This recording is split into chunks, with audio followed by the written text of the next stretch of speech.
بسم الله الرحمن الرحیم. تیرو درسونو کې موږ مفردات ویلي، په هغې کې موږ درس ویلي سلام علیک، روغبړ، پیژندګلوي چې یو ملګری بل ملګري ته څنګه وپیژنو، په خپل منځ کې تعارف او روغبړ څنګه وکړو. دا درسونه مو سره تکرار کړل. د هغې نه وروسته مو در لغات ویل، مهم مفردات شو هغه مو ویل. نن راځو په دې درس کې موږ تمرینات حلوو، په تمریناتو باندې کار کوو. البته دغه ویډیو په جریان کې، د تمریناتو په جریان کې تاسې سره دا مخامخ ورقه ده که او که تر ټولو ښه دا راځي، ځکه که چېرته تاسې په سکرین، په کمپیوټر، لیپټاپ یا هم په موبایل سکرین باندې دا ګورئ، نو په قلم باندې همغه تصویر ته اشاره کولی شئ. او که چېرته همدغه کتاب نه لرئ، لاسرسی ورته نه لرئ، زه به په همدې کمنټ کې د کتاب ادرس پرېږدم. کتاب تاسې انټرنیټ نه هم ډاونلوډ کولی شئ. په هغې ادرس باندې کلیک وکئ، کتاب به ډاونلوډ شي. یوه نقطه. بل العربیة بین یدیک، لومړی الجزء الاول کتاب چې دی دا تاسې تقریبا د افغانستان په هر کنج کې په کتابخانو کې پیدا کیږي. هغې ځای نه یې هم ترلاسه کولی شئ.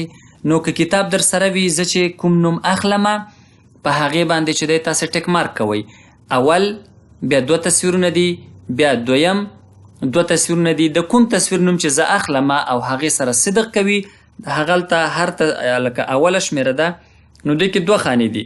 په هله خانه کې ګوره اوله شمېره، یوه خانه دا ده، یوه خانه دا ده. نو دلته اوس زه یو نوم اخلم، یو لفظ اخلم. که دې نوم سره دې تصویر سره صدق وکړي، دلته ټک مارک کېږدئ، او که دې تصویر سره صدق وکړي نو دلته ټک مارک کېږدئ. که چېرته کتابچه کې وکئ هم ډېر ښه دی. که کتاب ولرئ، خو حتمی دی کتاب انشاءالله باید تاسې حتما واخلئ، او د ویډیو په تصویري بڼه باندې چې دی باید پوره تکیه ونه کوئ. کتاب حتمی دی. که بیا هم نه وي، پی ډي اف نه ډاونلوډ کړئ، او د هغې نه وروسته بیا تاسې کولی شئ که هغه هم در سره نه وي، کتابچې نه استفاده وکړئ. نو راځو. التدریب الاول، الوحدة الأولى. التدریب الاول، لومړی تمرین. الدرس الثاني، استمع، غوږ واوره، ثم ضع او بیا کېږده علامة صحیح، د صحیح اشاره، د صحیح نښه، فی المربع المناسب، په مناسبه مربع یا خانه کې. دا مهم نه دی چې تاسې زده کړئ. ښه، زه ځکه تکراروم چې سم پرې پوه شئ، تاسو سره په راتلونکي کې مرسته کوي. اما دا جمله اوس تاسې نه ده، ځکه دا اوږده جمله ده. موږ او تاسې له ساده او بسیطو اصطلاحاتو او لغاتو کې کار کوو. نو زه چې تاسې ته څه وایم، استمع، تاسې غوږ شئ ورته، او بیا هغې نه وروسته صحیح نښه په کوم ځای کې چې مناسب وي په دې دواړو تصویرونو کې هملته اکتیدئ. واحد یعنی یو، واحد کې وګورئ. زه یو نوم اخلم چې دلته صدق کوي که دلته. هذا وګورئ، دا که دا، یا په دې خانه کې ټک مارک وکئ، یا په دې خانه کې همدا شان. نو اول څه دی؟ هذا. اثنان، دویم. اخت، دا خانه صدق کوي که دا. ثلاثه، دریم. مدرس. اربعه، مصر. خمسه، طبيبة. سته، أنت. انتقالي بل تمرين. التدريب الثاني، أشر إلى الصورة التي تسمع اسمها، أو أشر إلى الصورة التي تسمع اسمها. أشر إشارة وكري إلى الصورة هغ عكستا، هغ تصويرتا، التي تسمع تأوري اسمها ده هغينوم. دلتم هم أول، دویم، دریم. زویم واحد، په دې کې د یو تصویر نوم اخلم چې کوم تصویر نوم مې واخیست، که د دې تصویر نوم مې اخیستی او دلته به ټک مارک وکئ، که د دې تصویر نوم مې اخیستی او دلته به ټک مارک وکئ. البته په دې تمریناتو تدریباتو سره به تاسې د خپل ځان امتحان واخلئ چې تیر درسونه مو تر کومه کچې زده کړي دي. واحد، اخت. دوی کې ولټوئ د 1 2 3 4 کې چې اخت کومه یوه ده. اثنان، أنت. ثلاثة،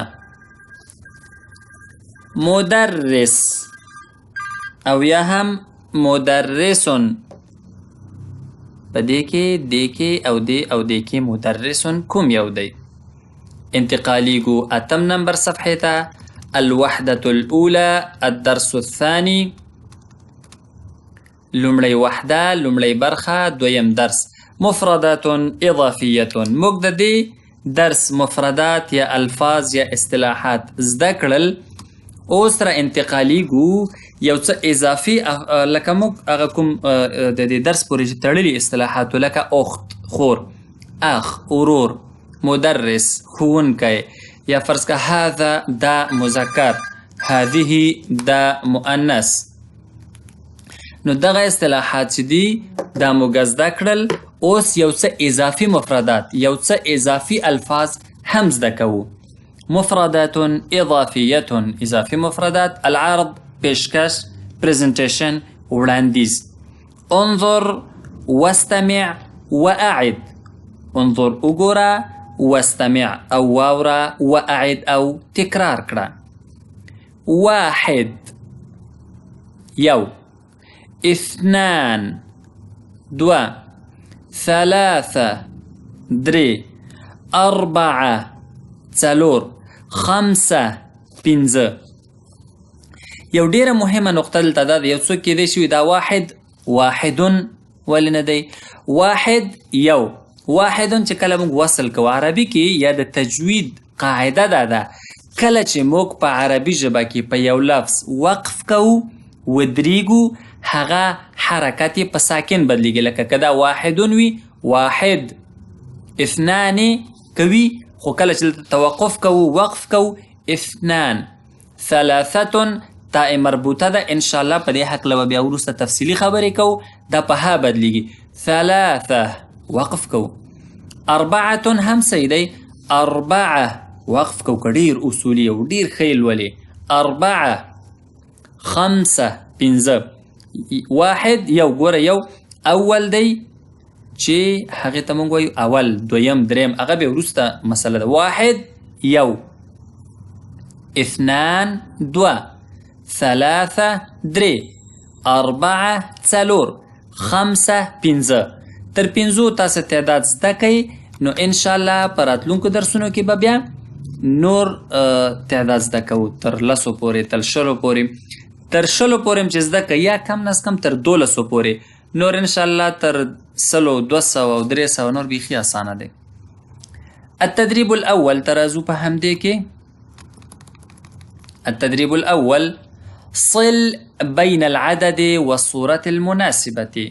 دا نو تقریبا د ماشومانو لپاره ډیر زیات هغه دی، ځکه چې یو کتاب د یو شمیرې سره واحد، یعنی نوصل الصورة التي فيها كتاب واحد مع الخانة أو المربع التي مكتوب فيها رقم واحد، فنوصل هذه المربع من هنا إلى هنا. يعني تقريبا هذا التدريب للأطفال. ندغ التمرين تقريبا د ماشومانو لپاره دی. صل بين العدد والصورة المناسبة.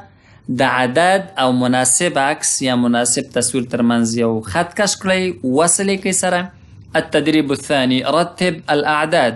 د اعداد دي دا منظم کړئ، ترتیب یې کړئ. لکه 3 1 2 5 4 دی، تاسې به څه ولیکئ؟ 1 2 3 4 5. التدريب الثالث: أشر إلى العدد الذي تسمعه. زه یو عدد وایم، تاسې قلم نیولی په لاس کې او هغې ته څه کوئ؟ همغه عدد، فرض که زه وایم 5، تاسې راځئ ډایرکټ 5 ته اشاره کوئ، یا په ګوته یا په قلم او کتابچه. نو زه یو عدد نوم اخلم په دې، البته په دغه تمرین کې، او تاسې همغې عدد ته اشاره کوئ. 3 1 4 2 3 5. التدريب الرابع: قل العدد المشار إليه.